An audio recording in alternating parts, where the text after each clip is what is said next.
Halo rekan-rekan sekalian, jumpa lagi di channel Ivan Muhammad Secret. Baik, kali ini kita akan melaksanakan tryout ya, dan juga pembahasan berkaitan dengan soal-soal keamanan cyber, teman-teman. Jadi mungkin teknisnya sama seperti video-video sebelumnya, di mana nanti aku akan bacakan pertanyaan ya, berkaitan dengan keamanan cyber.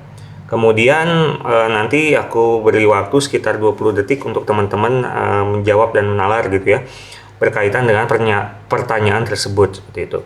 Baik, pertanyaan pertama yaitu sebuah perusahaan menghadapi serangan ransomware yang mengunci data kritis mereka.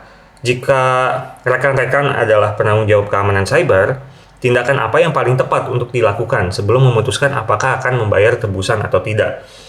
Baik, 20 detik mulai dari sekarang.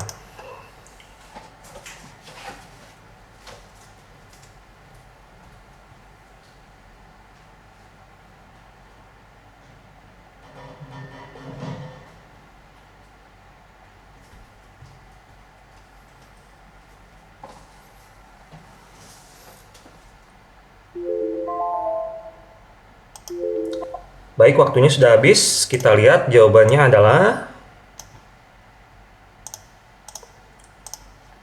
ya teman-teman, melakukan investigasi untuk memahami sumber serangan dan dampaknya. Langkah pertama yang teman-teman harus lakukan adalah untuk menginvestigasi, untuk memahami sumber dan dampak dari serangan tersebut, teman-teman. Hal ini bertujuan untuk menentukan langkah mitigasi yang tepat tanpa memperburuk situasi, termasuk kemungkinan pemulihan data dari cadangan yang tersedia ya. Jadi ransomware ini kita harus betul-betul melihat pengalaman-pengalaman dari kejadian sebelumnya di Indonesia gitu ya, berkaitan dengan serangan ransomware ini.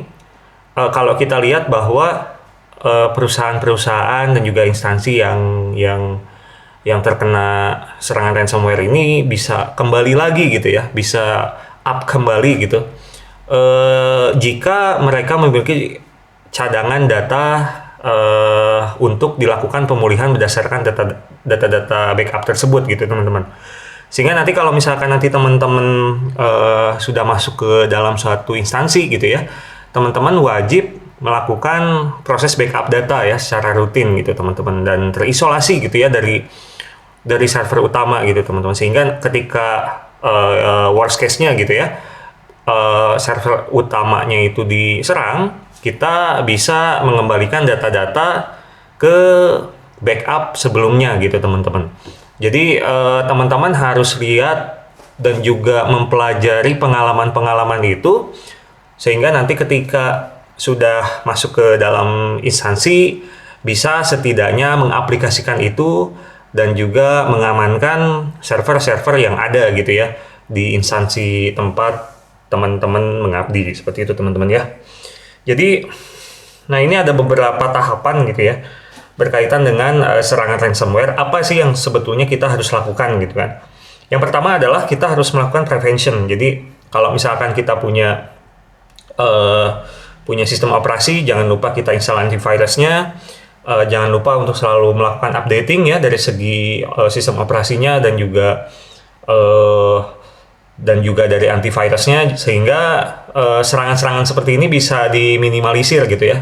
Dan juga teman-teman jangan sampai di server tersebut kita mematikan firewall-nya gitu ya, sehingga ketika kita mematikan firewall maka otomatis kita membuka celah keamanan tersebut gitu ya, sehingga akan banyak celah yang bisa dimanfaatkan oleh hacker dan lain sebagainya untuk memasukkan dan juga menyisipkan data-data yang kurang baik gitu ya, atau virus gitu ke server kita, dan pasti nanti kita akan mendapatkan masalah seperti itu ya.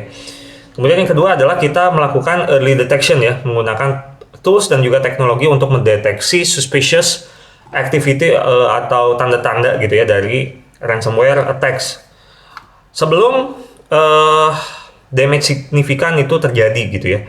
Jadi kita harus identifikasi terlebih dahulu tuh tools dan teknologi untuk mendeteksi kegiatan-kegiatan yang dalam tanda kutip aneh gitu ya dalam suatu server kita.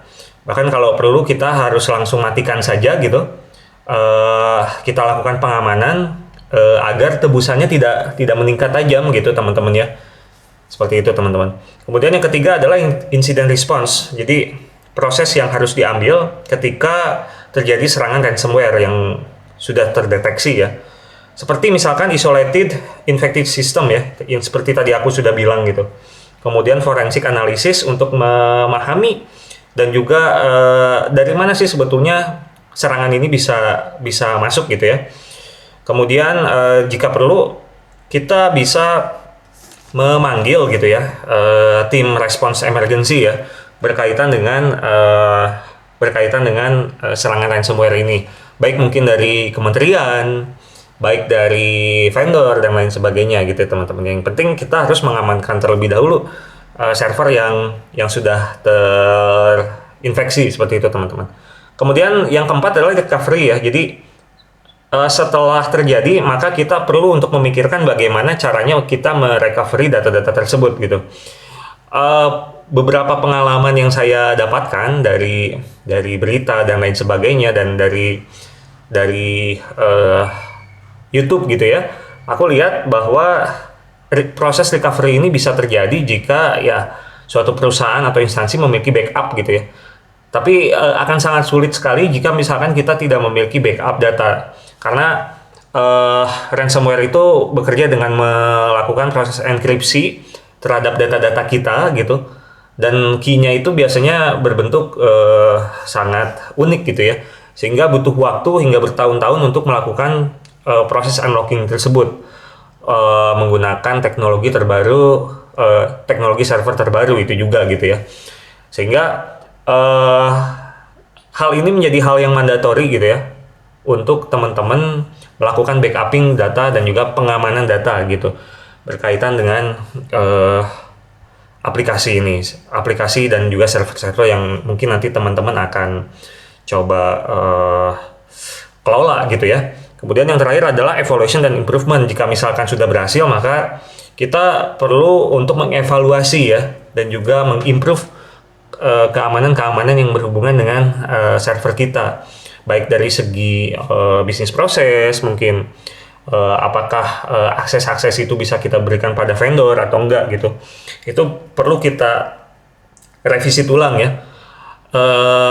Dan juga tentu mungkin dari segi pengamanan softwarenya sendiri gitu ya, antivirusnya itu apakah sudah efektif atau tidak gitu ya, itu perlu nanti kita lihat gitu ke depannya seperti itu teman-teman ya. Apalagi jika data itu tidak pulih, maka otomatis harus ada review besar-besaran gitu ya berkaitan dengan bisnis proses dan juga bagaimana kita menghandle server tersebut gitu ya. Mungkin dari aku gitu sih untuk yang nomor 1. Baik, langsung kita ke nomor 2. Dalam proses mitigasi risiko, perusahaan memutuskan untuk menggunakan Zero Trust arsitektur. Apa tantangan utama dalam penerapan pendekatan ini ya? 20 detik mulai dari sekarang.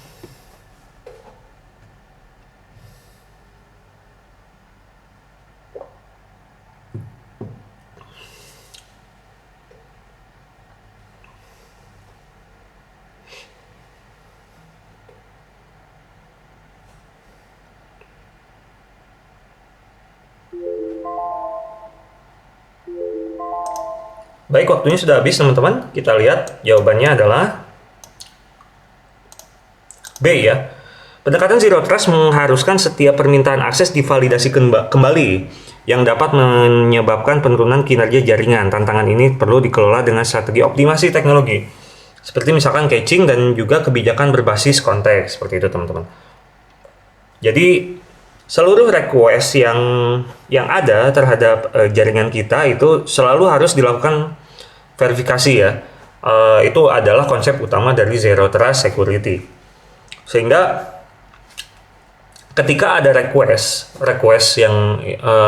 apapun gitu ya, itu pasti kita harus melakukan pengecekan autentikasi dan itu pasti akan menurunkan kinerja daripada jaringan itu sendiri gitu teman-teman.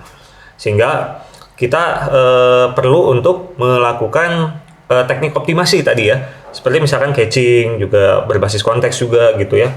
Jadi mungkin nanti ada beberapa request yang kita langsung allow saja gitu ya, karena tidak terlalu sensitif gitu ya. Tapi kalau untuk hal yang berbau sensitif itu kita wajib hukumnya untuk melakukan verifikasi ulang gitu teman-teman ya. Itu dari konsep dari Zero Trust Security. Gunanya apa? Gunanya yaitu untuk memproteksi, kemudian melihat visibility dan juga mengkontrol gitu ya, berkaitan dengan akses-akses yang berhubungan dengan data, devices, network, workload, dan people.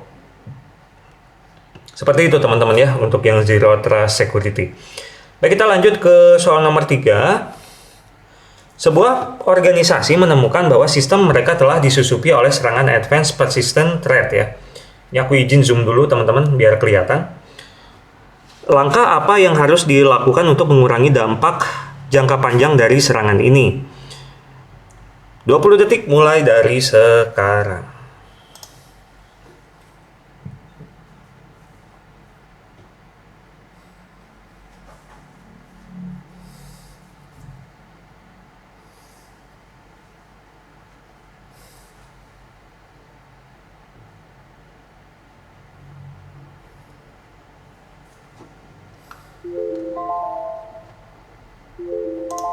Baik, waktunya sudah habis teman-teman. Kita lihat jawabannya adalah D ya. Mengidentifikasi jalur infiltrasi dan menutup kerentanannya. Jadi Advanced Persistent Threat adalah sebuah serangan yang bertujuan untuk bertahan dalam jaringan untuk waktu yang lama. Untuk mengurangi dampak, penting untuk mengidentifikasi jalur serangan dan menutup semua celah keamanan yang dimanfaatkan oleh penyerang. Jadi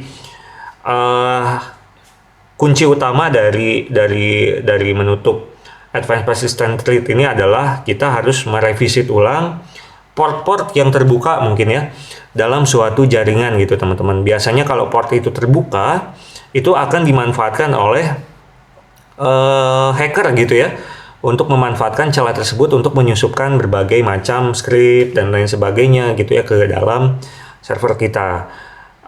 Tentu saja hal itu pasti akan merepotkan nantinya gitu ya, karena ketika mereka sudah mempunyai akses, kita nanti akan aksesnya yang akan diblok gitu oleh mereka gitu teman-teman. Jadi sebaiknya adalah kita melakukan prevention, kita lakukan scanning ulang terhadap port-port yang ada di dalam suatu jaringan atau dalam suatu program kita gitu ya. Jadi kita scanning ulang, kalau misalkan ada yang bolong ya kita tutup, kita deny gitu ya, kita drop kalau misalkan kita ngomongin masalah jaringan. Dan kemudian dari dengan cara menutup itu kita juga bisa menutup akses dari hacker menuju ke jaringan dan juga program-program yang sensitif gitu di environment kita, seperti itu teman-teman ya. Nah, ini ada beberapa life cycle gitu ya, berhubungan dengan APT ya. Jadi Advanced Persistent Threat Life Cycle gitu. Jadi yang pertama biasanya mereka itu akan mendefine targetnya gitu ya. Dan juga mereka akan mencari dan mengorganisasi target yang mereka sudah temukan gitu ya. Kemudian kemudian ada build and acquire tools gitu ya, ada research target, ada test for detection, ada deployment, initial intrusion, outbound connection initiated. Dari sini ini merupakan cara kerja ya yang biasa digunakan oleh hacker untuk melakukan advanced persistent threat gitu ya. Jadi mereka pasti akan melakukan targeting gitu ya. Kemudian mereka akan melakukan scanning, mereka akan menggunakan tools-tools tertentu, mereka akan melakukan riset berkaitan dengan temuan mereka tersebut. Kemudian mereka akan melakukan deployment gitu ya terhadap script-script jahat yang mereka buat gitu ya. Kemudian mereka akan mencoba memasuki itu. Kemudian ketika sudah masuk, mereka akan coba test call keluar gitu ya. Di poin nomor 8 ini outbound connection initiated gitu. Kemudian dari situ mereka akan langsung bobol kredensial yang ada di environment kita. Kemudian mereka akan melakukan penguatan gitu ya, sehingga kita yang punya network itu dan juga server itu jadi tidak punya akses gitu ya ke dalam server yang kita sendiri miliki gitu.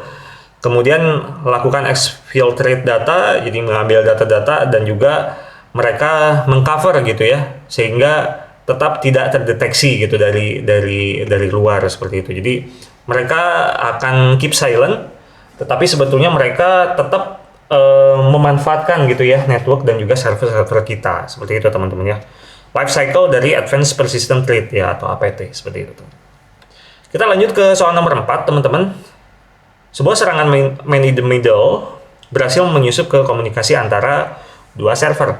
Apa mekanisme yang paling efektif untuk mencegah serangan semacam ini ya? 20 detik mulai dari sekarang.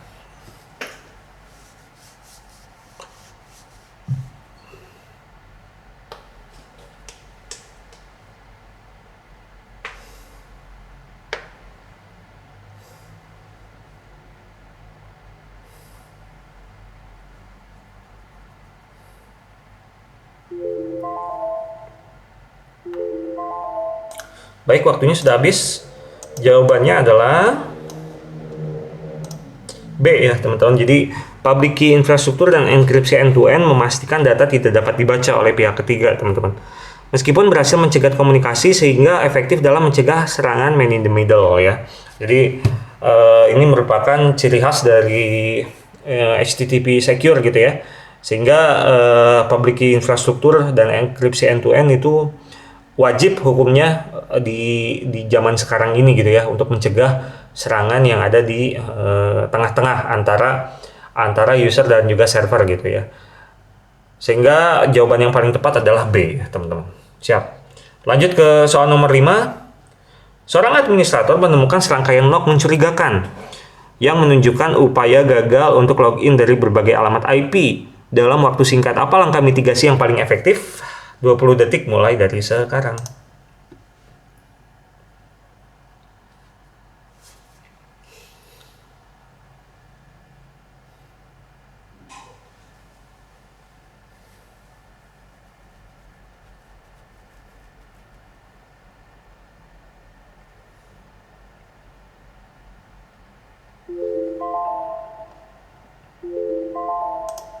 Baik, waktu sudah habis teman-teman. Kita lihat jawabannya adalah D ya. Jadi caranya adalah kita perlu untuk mengunci akun setelah beberapa kali gagal login dan menambahkan captcha ya untuk mencegah serangan brute force yang mencoba menebak kredensial pengguna. Langkah ini juga melindungi akun dari eksploitasi lebih lanjut. Jadi akan ada penambahan keamanan gitu ya di depan proses login tersebut, sehingga biasanya captcha itu jadi benteng awal gitu ya untuk mencegah terjadinya brute force, karena captcha itu biasanya agak sulit gitu ya untuk kita lakukan pemecahan gitu, karena bentuk-bentuk puzzle-nya itu dia berubah-ubah seperti itu teman-teman. Kita lanjut ke soal nomor 6. Ketika sebuah organisasi mau memulai menggunakan layanan berbasis awan atau cloud, mereka menghadapi risiko keamanan baru. Apa langkah pertama yang harus dilakukan untuk memastikan keamanan data di cloud ya? 20 detik mulai dari sekarang.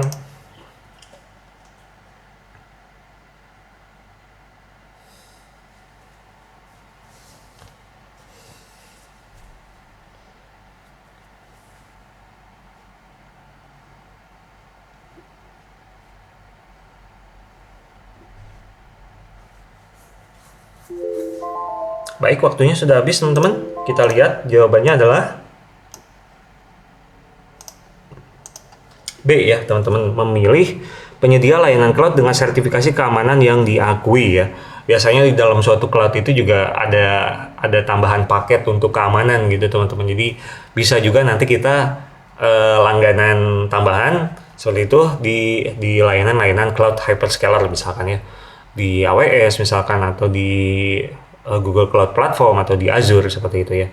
Tapi kalau misalkan kita mengelola si bare metal itu sendiri atau server itu sendiri di lingkungan kita gitu ya secara on-premise, ya berarti kita harus melakukan pengamanan tambahan teman-teman ya dengan berbagai cara ya. Jadi intinya kalau kita ngelola server sendiri, kita harus lebih mandiri gitu teman-teman ya. Jadi nggak bisa asal pakai gitu ya dari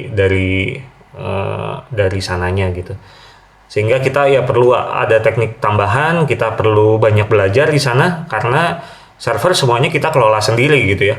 Termasuk dari infrastrukturnya, dari hardware-nya, kemudian software-nya, kemudian jaringannya itu kita harus kelola sendiri teman-teman ya. Dan biasanya dari instansi juga punya server sendiri gitu teman-teman ya. Tidak langganan di luar gitu teman-teman. Apalagi sekarang juga ada undang-undang PDP yang dimana kita akan lebih sulit gitu ya untuk mengelola data-data pribadi gitu ya, untuk taruh data itu di luar, sehingga opsi yang paling aman sih sebetulnya ya tetap kita kelola sendiri, kita tingkatkan keamanan itu, kita pastikan semua proses-proses itu comply gitu ya dengan data-data atau dengan peraturan-peraturan yang ada di internal maupun di eksternal dari instansi atau perusahaan. Seperti itu teman-teman ya. Kita lanjut ke soal nomor 7 teman-teman. Sebuah serangan phishing berhasil mencuri kredensial salah satu karyawan. Apa yang harus dilakukan perusahaan untuk mencegah hal serupa di masa depan? 20 detik mulai dari sekarang.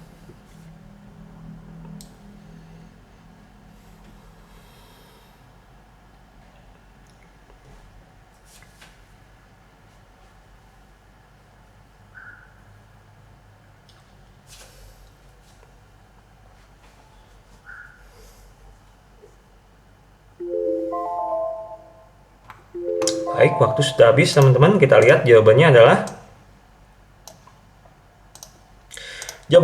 A teman-teman ya. Pelatihan keamanan cyber membantu meningkatkan kesadaran karyawan tentang ancaman phishing sehingga mereka dapat lebih waspada terhadap pesan yang mencurigakan teman-teman. Sebetulnya kalau di soal nomor 7 ini saya juga setuju gitu ya dengan poin nomor D ya.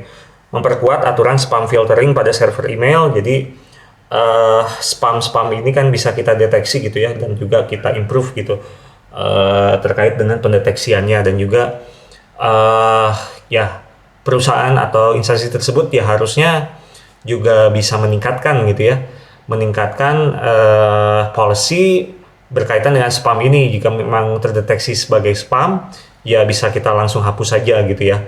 Kemudian yang terakhir, yang E, menerapkan aturan rotasi kata sandi setiap minggu juga sebetulnya boleh juga gitu ya. Tapi sebetulnya waktunya bisa lebih diperpanjang gitu. Apakah bisa di 1 bulan atau 2 bulan gitu ya.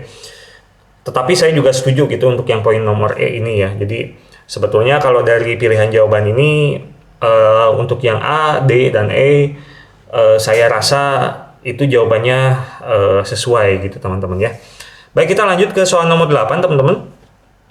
Seorang penyerang mencoba mengeksploitasi kerentanan dalam aplikasi web perusahaan. Apa langkah terbaik untuk mencegah serangan SQL injection? Seperti itu teman-teman.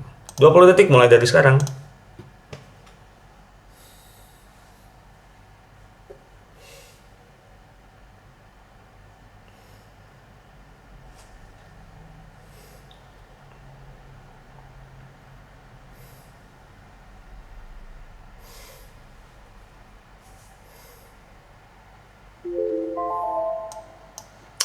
Baik, waktunya sudah habis teman-teman. Kita lihat jawabannya adalah B ya. Jadi prepare statement dan validasi input mencegah eksekusi perintah SQL berbahaya yang dimasukkan melalui kolom input sehingga efektif dan dalam menangkal serangan SQL injection ya. Jadi ini merupakan salah satu teknik gitu ya untuk mengamankan database yang kita punya gitu ya dengan menggunakan prepare statement seperti itu teman-teman. Kita lanjut ke soal nomor 9 teman-teman.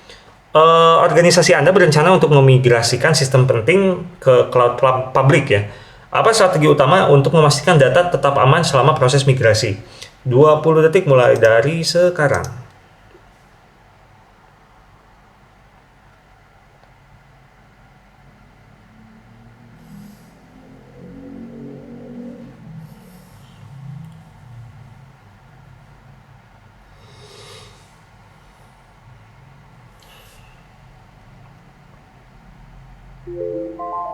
Baik, waktunya sudah habis teman-teman. Kita lihat jawabannya adalah A ya. Jadi mengenkripsi data sebelum migrasi, memastikan bahwa data tidak dapat dibaca oleh pihak ketiga selama proses transfer. Bahkan jika terjadi pelanggaran keamanan gitu ya teman-teman. Jadi proses enkripsi ini sangat penting gitu ya teman-teman ya. Apalagi ketika kita melakukan transferring data gitu ya dari dalam negeri ke luar negeri. Untuk mencegah itu ya kita perlu untuk melakukan enkripsi ya. Bahkan kalau perlu dari satu data itu kita bisa pecah menjadi 5 gitu teman-teman ya. Kemudian dari 5 itu kita lakukan proses enkripsi masing-masingnya, itu bisa jauh lebih aman seperti itu teman-teman ya. Karena memigrasikan kan berarti kita membungkus gitu ya, berkaitan dengan sistem operasinya, kemudian aplikasinya itu kita bungkus dan juga kita jadikan satu file image biasanya teman-teman, satu file ISO gitu ya. Dari file itu kemudian kita bisa lakukan migrasi ke server luar negeri. Itu salah satu cara kita memigrasikan server dari lokal ke publik seperti itu teman-teman ya. Baik, kita lanjut ke soal terakhir teman-teman. Dalam serangan zero day, perusahaan seringkali tidak memiliki tambalan ya atau patch untuk kerentanan. Apa pendekatan terbaik untuk mengurangi risiko dari serangan ini? Baik, kita mulai 20 detik dari sekarang.